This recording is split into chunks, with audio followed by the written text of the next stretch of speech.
Hello, everyone, and welcome back to another episode of Prompt Me, Please. First of all, if you are a first time viewer, first time guest, thank you so much for being here. I really appreciate your support. And also to my returners, what's up? So, I'm doing another solo episode today, guys. The guest is me again. The guest is me again. And I am excited to talk to you guys today about my eJournal that I created, and it is really near and dear to my heart. I am in a process of self discovery and becoming and just wanting to be in alignment with all things that are meant for me. And I truly believe that I am being called to become the woman that God has destined me to be. And I am saying the same thing for you as well. So on day one, first of all, let me hold up this eJournal. I'm going to plug the link for you to support and buy 1,000 of these. Yes. But this is the eJournal that I created that's called What's True for You. It's a 7-day prompt, reflect, and connect challenge that helps you dive deep into your own self-discovery journey in this journal.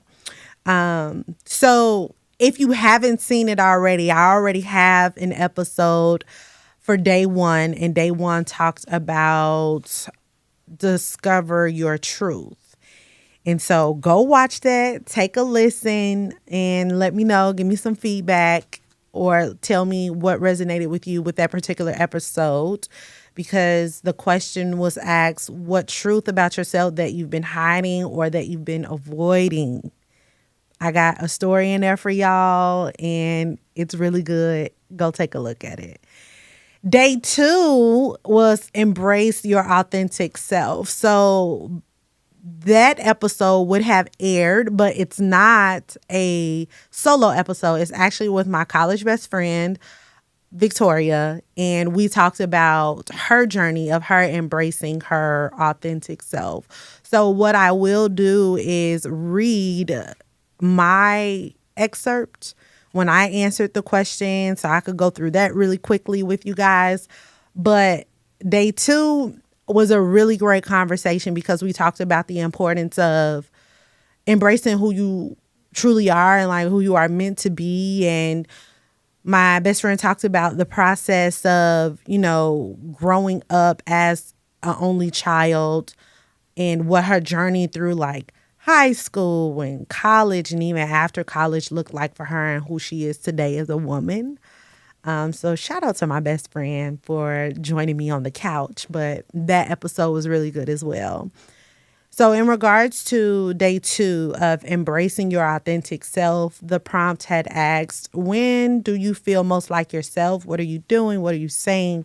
And what are you feeling in those moments? And so I said, I feel most like myself when I'm either alone or surrounded by those who love, support, and knows me best. I am my best self when I'm around people that truly know me. And I have moments where I'm calm, I'm observant, I may just be chilling, I'm just pretty still.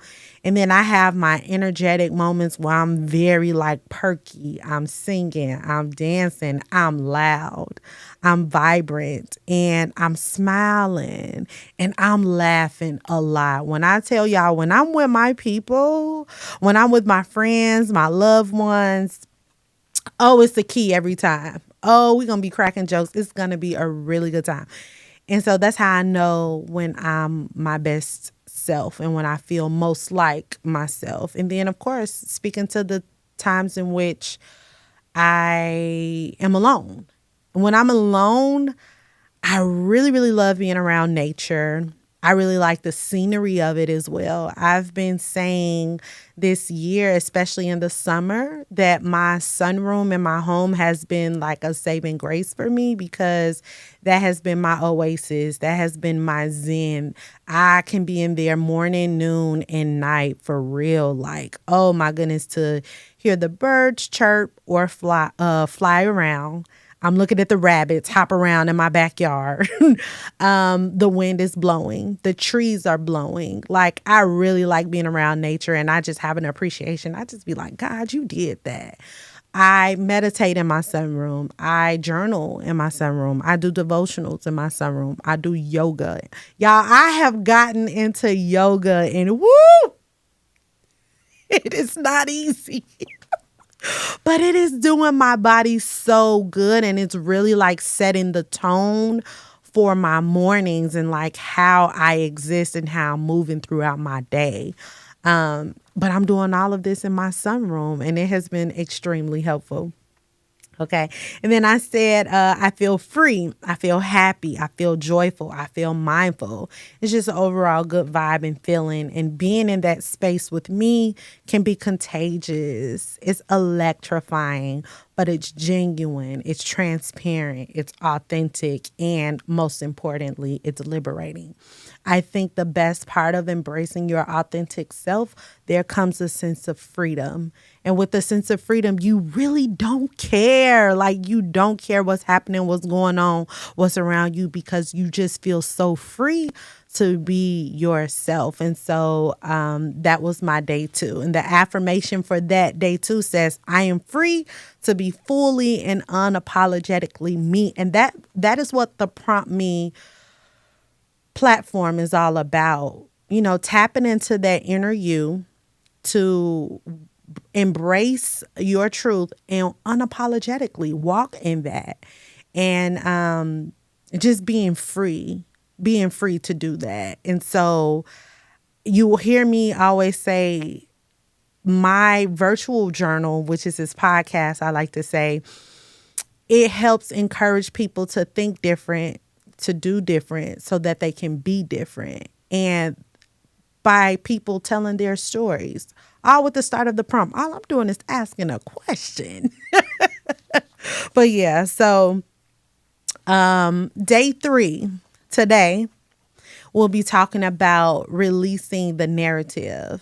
So day 3 is entitled Release the Narrative. And it says, what story or belief about yourself no longer serves you? So y'all, I actually wrote down a couple of things, and this is just me being transparent, okay?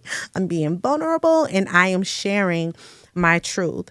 But I said a story or belief about myself that no longer serves me is that I have little value or worth. That was something that I believed a long time ago. My voice is not impactful. I was just a mom or just a wife. I don't have purpose, or I'm not a creative. I am not seen. I am not safe, or I am not heard. So a list of these narratives was once upon a time some things that I had believed about myself. And crazy enough, with how the world works, you will come across people, places, different things, of course, opportunities, resources, experiences. Like the way that you experience life, it can help you debunk those thoughts and those narratives. In regards to having little value or having little worth or your voice not being impactful, kind of goes hand in hand with what I talked about with day 1. I was so used to being in the background of other people and other things, and I was okay with being in the background of other people and other things. It literally takes being seen by someone or something, and it'll register like really quickly, like, And that's always my prayer. It's for something to come across you, and it'll just spark your curiosity. And you like, let me sit with that. Let me think about that. Let me process that. Let me experience that a little bit, just to see what's to it. So I have numerous conversations with my boss, and he can be very unpredictable with what he might say or what he might do, because our type of conversations that we have, we always be like, we might as well just talk about this on a podcast, right? And it will literally be like a team meeting sometimes, and we just branch off having a conversation because it sparks another, hot topic. And I forgot specifically what we were talking about, but I remember it very clearly what he had told me. And he said, "You like to hide in the background." And I was like, "I do." I do. And he said, "But you shouldn't." He was like, "You literally are meant to be in front of the camera, in the forefront. Like, people need to see you. People need to hear you. You be so focused on the things that happen in the background. That's typically where you like to hide." And he was like, "You know who in front of the cameras a lot of times?" And I was like, "No, who?" He was like, "Fools." Although it made me laugh, but I was like, wow, like he is really seeing me because of the types of conversations that we have and the questions that he asks and the feedback that I may give or how I may answer a particular or a certain question. He was able to see me, and he was able to validate like where I was in that season. And I think he gave me a particular Bible verse too, to kind of go hand in hand with what he was saying or what he was speaking into me at that time. But it always stands out to me because why? Someone told me that years ago.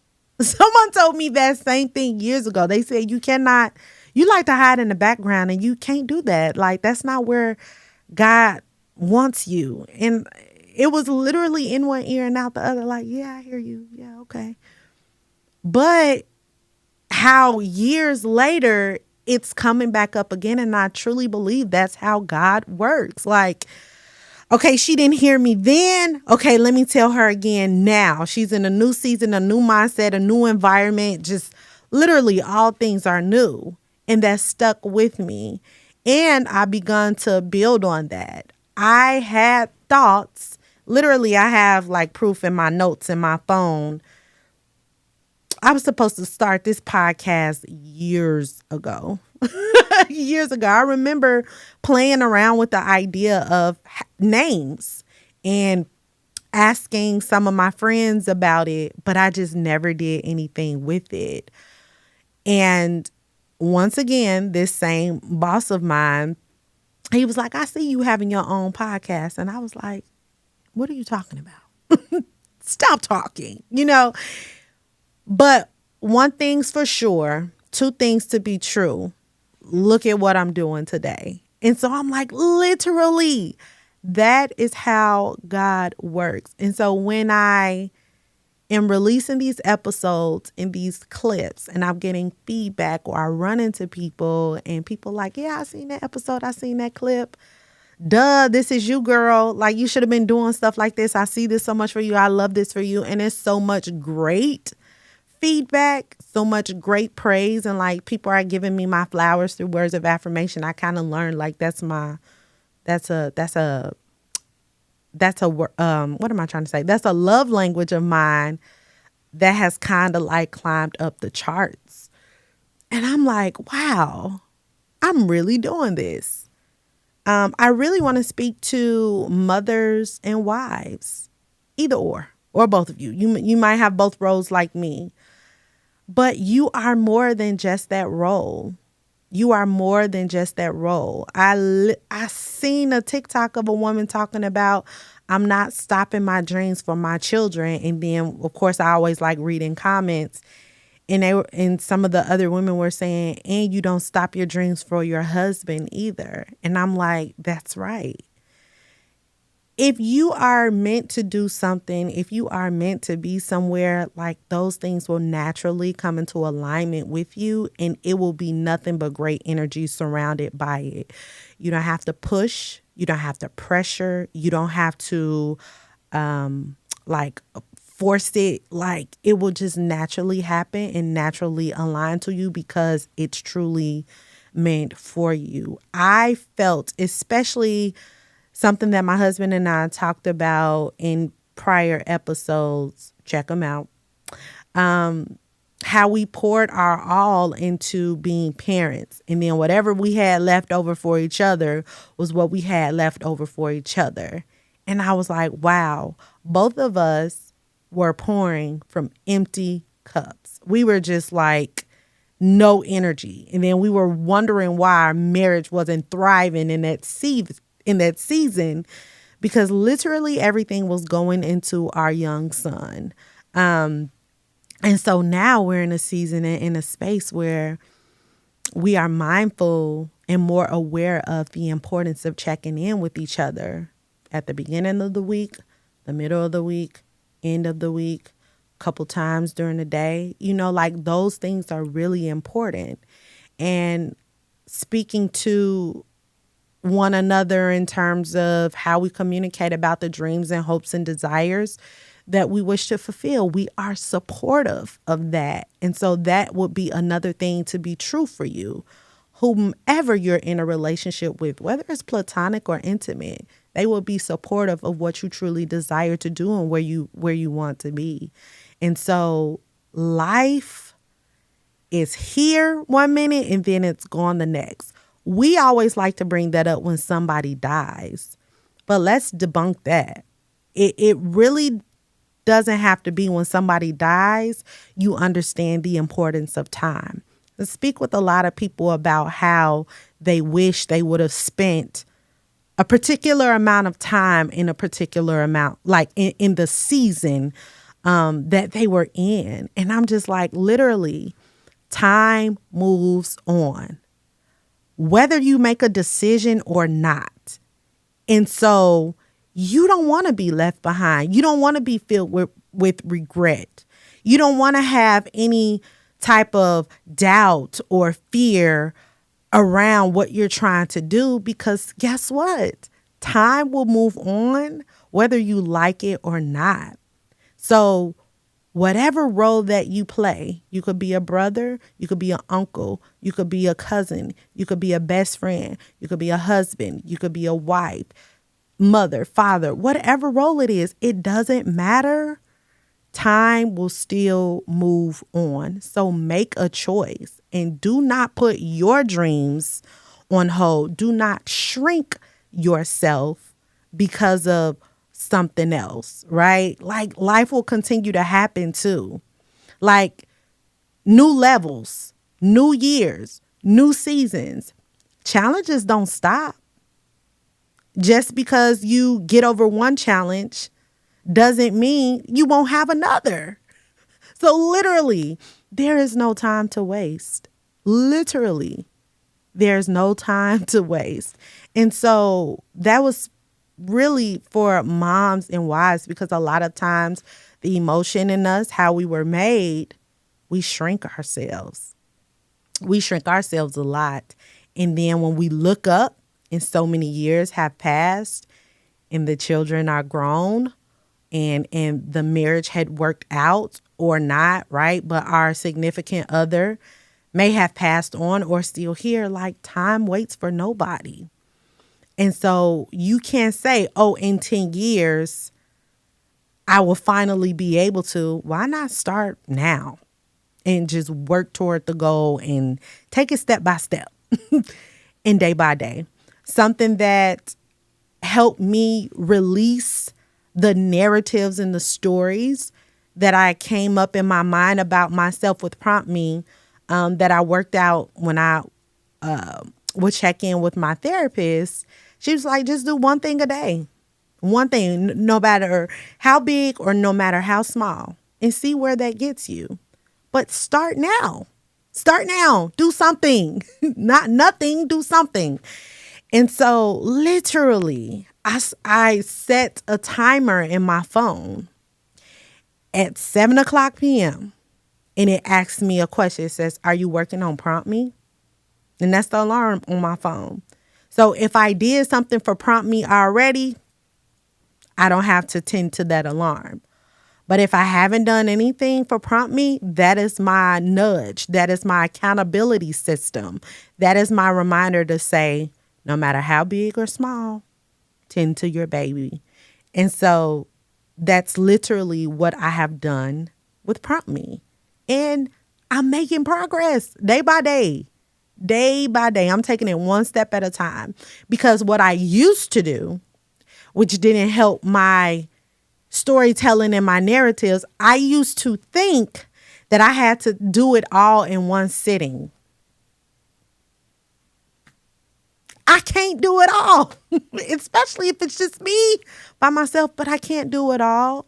So chunking it little bit by little bit, piece by piece, has really helped me with the elevation of Prompt Me. And Prompt Me isn't done. It hasn't even scratched the surface. And so I love talking about where I am in real time in regards to my purpose, baby.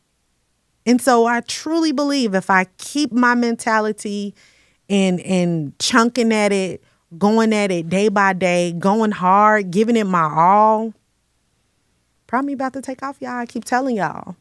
Y'all either get with it, get with it or not.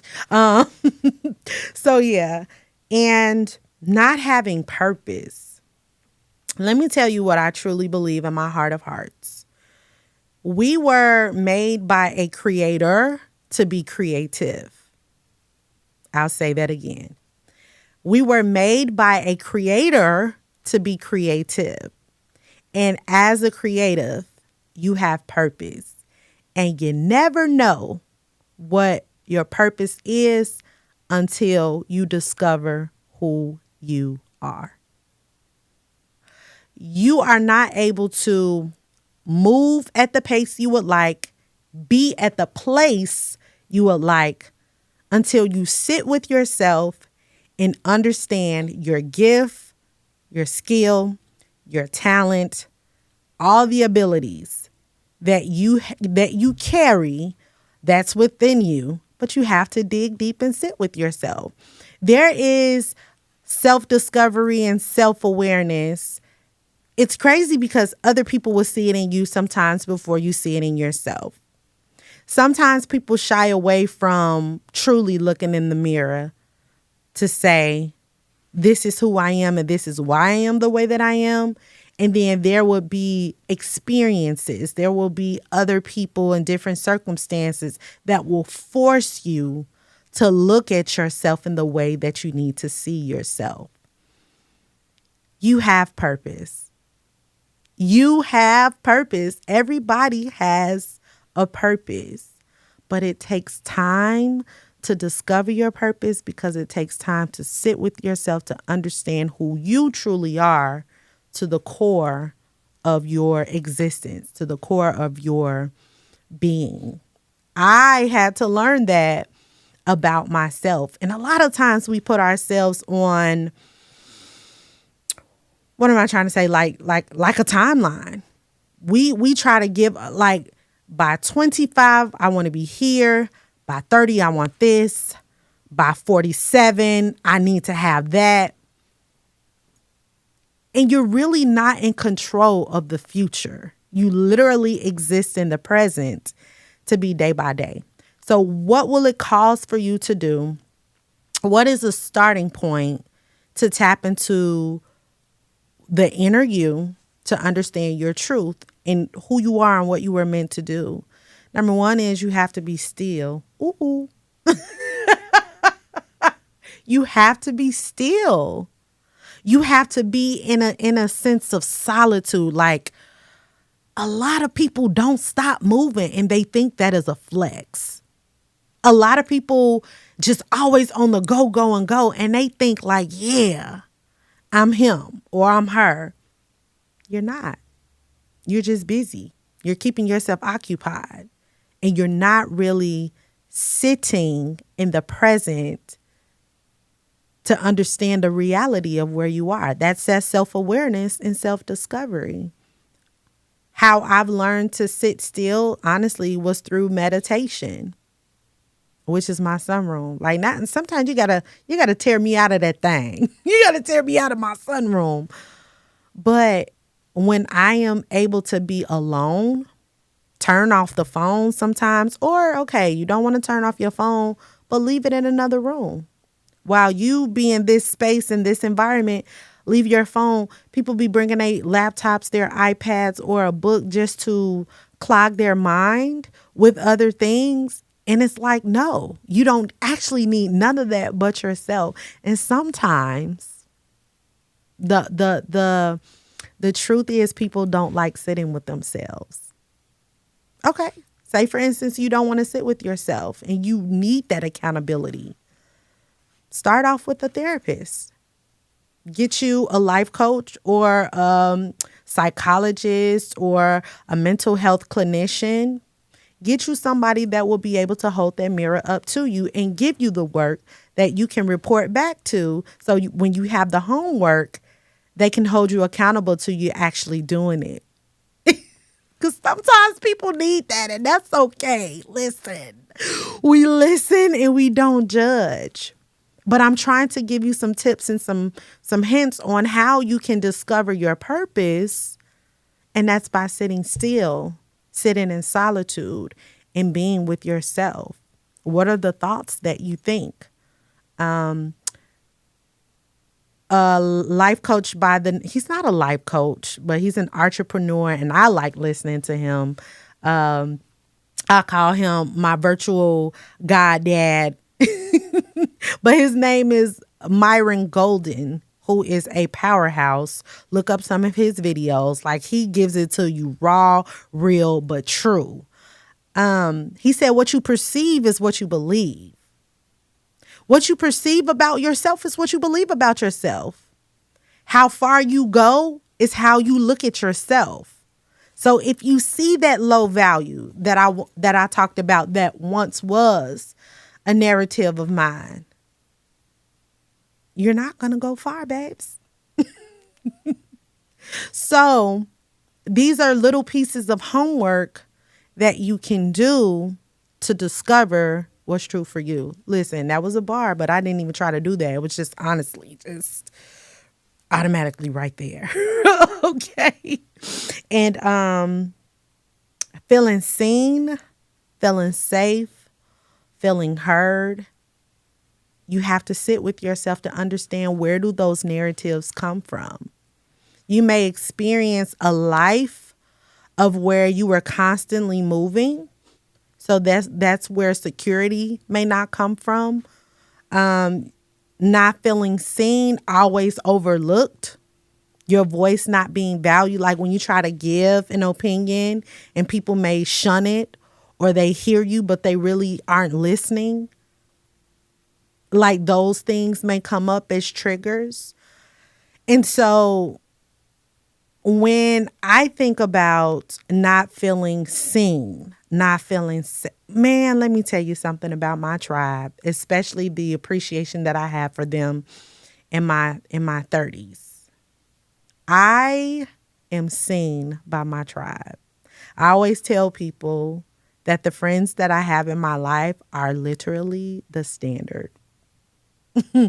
They treat me like, oh my goodness, like I can't even explain it. It's just a feeling that I have when I'm around them. I feel seen, I feel heard, I feel safe, and I feel valued. Like our conversations can be endless. You know, I'm not a shallow girl. I say this time and time again. I can have those conversations, but I'd rather not. But in the spaces of where I am with my loved ones, our conversations are in depth. We can talk about anything and everything. And time just, like time just goes by so fast. But I have an appreciation for that.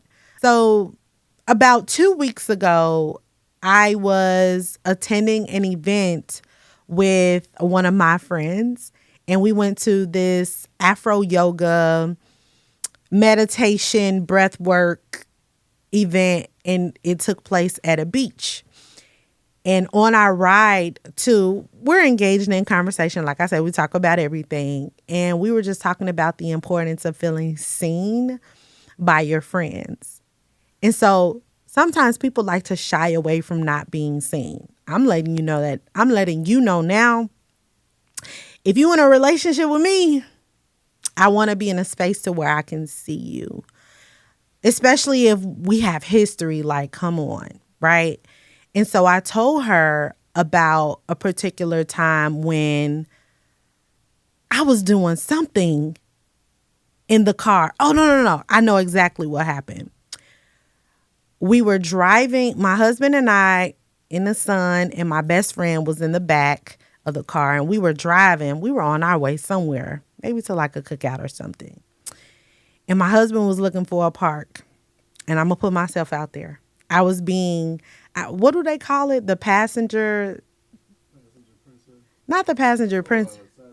Side seat driver. I was being a side seat driver to my husband because I think I was anxious to get there. And I was like, oh, being a side seat driver.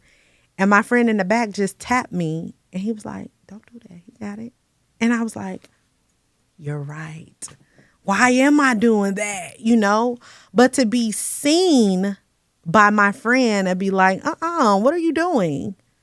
I love that. And I feel like we all need friends in our lives to be able to see us, to be able to tug at us and be like, don't do that. Don't say that. Don't look like that. Or question the intention of the why is that happening. I think a lot of times in today's friendships, and when they are so shallow, it's because the person doesn't want to be seen or they don't know how to be seen. And so one or the other person may shrink themselves for the sake of the relationship, but you don't want to do that. I'm telling you now, that's not a friendship that you want to be in. Be seen by one another. Take turns, reciprocate, open up the space to be a safe space for each other so that when you're correcting a friend, you're doing it in love and they can receive that back in love. When you don't want to have the tough conversations, it's because you don't want to be seen. You just want to be seen one particular way, but you're not in control of that. Allow yourself to be seen because that is how you grow. So just like my friend sees me, or my boss sees me, or my husband sees me, or my sister sees me, like that is a good thing. Don't shy away from that because when it's done in love, it's received in love, and you have love in that relationship. And so I hope that this topic encourages you. Whatever narrative that you have in your mind, ask yourself who said it and how do you know it to be true? Where did it come from?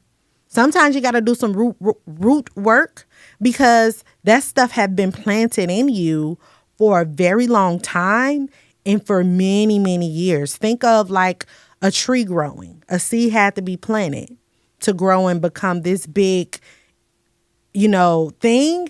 And it's been rooted in there. Like it's been in there for a long time. Like it's very hard to get that up out of there. But you got to do some deep digging to understand, to say, where did this thought come from? And how do I know it to be true? Because a lot of times the fact of the matter is it's not. It's made up.